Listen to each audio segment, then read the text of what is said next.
নমস্কার বন্ধুরা। যাকে বলে না এই সময় হাওয়ায়, ফাল্গুনের হাওয়ায় একদম আমের মুকুলের গন্ধে দারুণ একটি পরিবেশ কিন্তু তৈরি হয়েছে। রাস্তা দিয়ে যখন আসছিলাম তখন ওই গন্ধটা পেলাম, যেটা মনটা ভরে যাওয়ার একটা গন্ধ। এই মুকুলের গন্ধ, এই হাওয়া এবং এই যে হালকা ঠান্ডা হালকা গরমের সময়টি, এটি সত্যি সেই বলে না একটি গান আছে, বসন্ত এসে গেছে, আমাদের মনে করিয়ে দেয়। এবং বসন্তের সর্বশ্রেষ্ঠ উৎসব আমার তো মনে হয় দোল পূর্ণিমা, তাই না?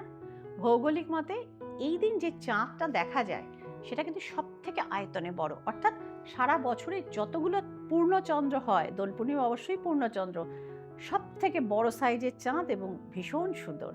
তো দোল পূর্ণিমার চাঁদের দিকে তাকিয়ে কত কবি কত কবিতা লিখে ফেলেছেন, কতজনের মানে প্রেম একদম জাগরিত হয়ে উঠেছে, কতজনের প্রেম ভেঙেছে হতাশার দীর্ঘশ্বাসে।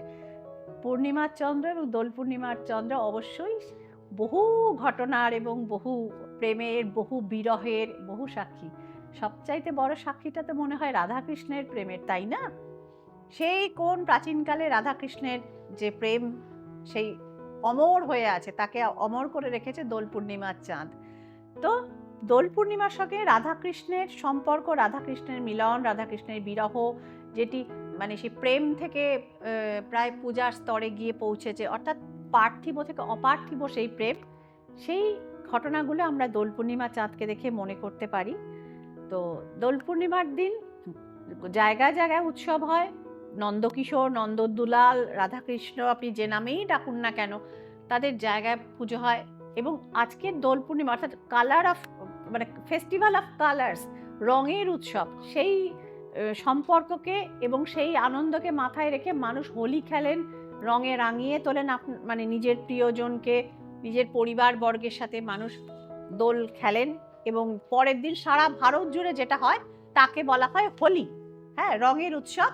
আজকে শুধু ভারতবর্ষে, বাংলা তো ছেড়ে দিন, ভারতবর্ষের মধ্যেই আর আটকে নেই, ভারতবর্ষ ছাড়িয়ে পৃথিবীর বিভিন্ন দেশে কিন্তু এই দোল খেলা হয়। তাই এই দোলের অ্যাস্ট্রোলজিক্যাল তাৎপর্য কি? দোল পূর্ণিমা হচ্ছে অত্যন্ত শুদ্ধ একটি দিন এবং পবিত্র একটি দিন। এই দিন যে সেলেস্টিয়াল এনার্জি সেটি থাকে একদম বলে না অন দ্য টপ, একদম সবার ওপরে থাকে। এই দোল পূর্ণিমার পূর্ণচন্দ্র সঠিকভাবে পূরণ করতে পারে আপনার মনস্কামনা। এটার সাথে একটা না টিপস দিয়ে দিই বন্ধুরা, একটা মহা উপায় করে দেখুন দোল পূর্ণিমা দিন, অবশ্য সেক্ষেত্রে সফলতা পাবেন। দোল পূর্ণিমা দিন যে সমস্ত অবিবাহিত মেয়েরা বা অবিবাহিত ছেলেরা বহুদিন চেষ্টার পরেও যাদের বিয়ে হয়নি, তারা এই রাত্রিবেলা যখন পূর্ণচন্দ্র উঠবে আকাশে, আপনারা চলে যাবেন গঙ্গার ধারে বা কোনো স্রোতস্বিনী নদীর ধারে। সে গঙ্গা ছাড়া যারা দক্ষিণের দিকে, দক্ষিণ ভারতে বাস করেন, তারা কাবেরী, গোদাবরী, নর্মদা যে কোনো জায়গায় যেতে পারেন। যারা অন্যান্য অঞ্চলে বাস করেন, নদী না পেলে নদ, আমার প্রচুর অনুরাগী ফলোয়ার ক্লায়েন্টস রয়েছে দুর্গাপুর ওই সমস্ত অঞ্চলে, সেক্ষেত্রে অজয় দামোদর ছাড়া আর বিশেষ কিছু নেই। যাই হোক, সারা ভারত জুড়েই তো মানুষ দেখি। তো যার একদম বহমান স্রোতস্বিনী হলে খুব ভালো, যেখানে একেবারে নদী নেই তারা কি করবেন? তো তারা প্রতিষ্ঠিত কোনো পুকুরে এই ক্রিয়াটি করতে পারেন। ক্রিয়াটি আমি আসছি বলছি। এবং আরেকটি যেটি তা আপনারা করবেন, যে নাহলে লেকের জলে, যেখানে পাবেন না প্রতিষ্ঠিত পুষ্করিণী, লেকের জলে ক্রিয়াটি করবেন। ক্রিয়াটি কি করতে হবে এবার শুনুন। এর জন্যই দেখতে হবে ট্যারট গাইডেন্স উইথ শ্রীময়ী। ক্রিয়াটিতে আসা যাক। একটি কমলা লেবু নিয়ে নেবেন, বাজারে এখন প্রচুর পরিমাণে কমলা লেবু রয়েছে। একটি কমলা লেবু নিয়ে চলে বিবাহের ছুক, যিনি পুরুষ বা মহিলা, তিনি চলে যাবেন হাতে করে নিয়ে ওই পূর্ণ চন্দ্রালোকিত রজনীতে কোনো জলের ধারে, যেটা বললাম নদীর ধারে, এবং চাঁদের দিকে তাকিয়ে হাতে লেবুটি নিয়ে মনস্কামনা জানাবেন যে হে চন্দ্রদেব, আগামী বছর দোল পূর্ণিমা আসার আগে আমার প্রার্থিত মানে মানে উপযুক্ত পাত্রের সাথে, বা আমি যেরকম পাত্র আশা করি বা যেরকম পাত্রী আশা করি, তার সাথে যেন আমার বিয়েটা হয়ে যায়, আমি যেন আমার সোলমেট খুঁজে পাই, আমি যেন আমার মনের মানুষ খুঁজে পাই। তো সুতরাং এই মনস্কামনা নিয়ে চন্দ্রের দিকে তাকিয়ে মনে মনে করবেন, জোরে নয়, কমলা লেবুটি জলে ভাসিয়ে দেবেন এবং ভাসিয়ে একটু হাত দিয়ে ঠেলে দেবেন যাতে স্রোতের দিকে লেবুটি চলে যায়। এবং নো মোর লুকিং ব্যাক, আর ফিরে তাকাবেন না। দেন একদম সোজা বাড়ি। রাস্তায় হাজার জনের সঙ্গে দেখাও, কেউ পেছন থেকে ডাকুক, আর কিন্তু সাড়া দেওয়া চলবে না। যদি মেয়েরা মনে করেন অত রাত্রিরে আমি একা যাব দিদি কি করে, হ্যাঁ, মফস্বলে গ্রামের দিকে এইসব সমস্যা আছে, নিজের মাকে সঙ্গে নিয়ে যাবেন, কোনো কাকিমা মাসিমাকে সাথে নিয়ে যাবেন, সেক্ষেত্রে অসুবিধা নেই, but don't speak after the ritual. এই রিচুয়ালটা করার পর বাড়ি ফেরা পর্যন্ত আর কোনো কিন্তু কথা কিন্তু বলা যাবে না। ফিরে এসে আপনি ড্রেস চেঞ্জ করে নেবেন, নিয়ে এরপর খাওয়া দাওয়া নিয়ে কিন্তু কোনো ক্ষেত্রে কোনো বিধিনিষেধ নেই যে আপনাকে নিরামিষ খেতে হবে, আপনি মাছ খেতে পারবেন না, এরকম কোনো ব্যাপার নেই। খেতে চাইলে ঠিক আছে, না খেতে চাইলেও ঠিক আছে। তো এই যে এই জিনিসটি, এই যেটি উপায়টি বললাম, এটা বহু পরীক্ষিত এবং প্রমাণিত। বছরের পর বছর আমি আমার ক্লায়েন্টসদের কিন্তু এই টোটকাটি দিয়ে এসেছি এবং প্রচুর মানুষ কিন্তু সেক্ষেত্রে সাফল্য লাভ করছে। শুধু বিবাহের উদ্দেশ্যেও দিতে পারেন, মনের মানুষ পাওয়ার উদ্দেশ্যেও দিতে পারেন। এটা হলো রিলেশনশিপ রিকভারি কি করে করবেন দোল পূর্ণিমা তিথিকে কাজে লাগিয়ে।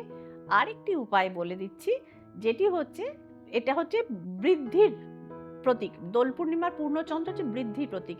রিলেশনশিপ ছাড়া, ম্যারেজ ছাড়া আর কি পাওয়া যেতে পারে? সেলেস্টিয়াল কানেকশনকে কাজে লাগিয়ে পাওয়া যেতে পারে অর্থনৈতিক ডেভেলপমেন্ট।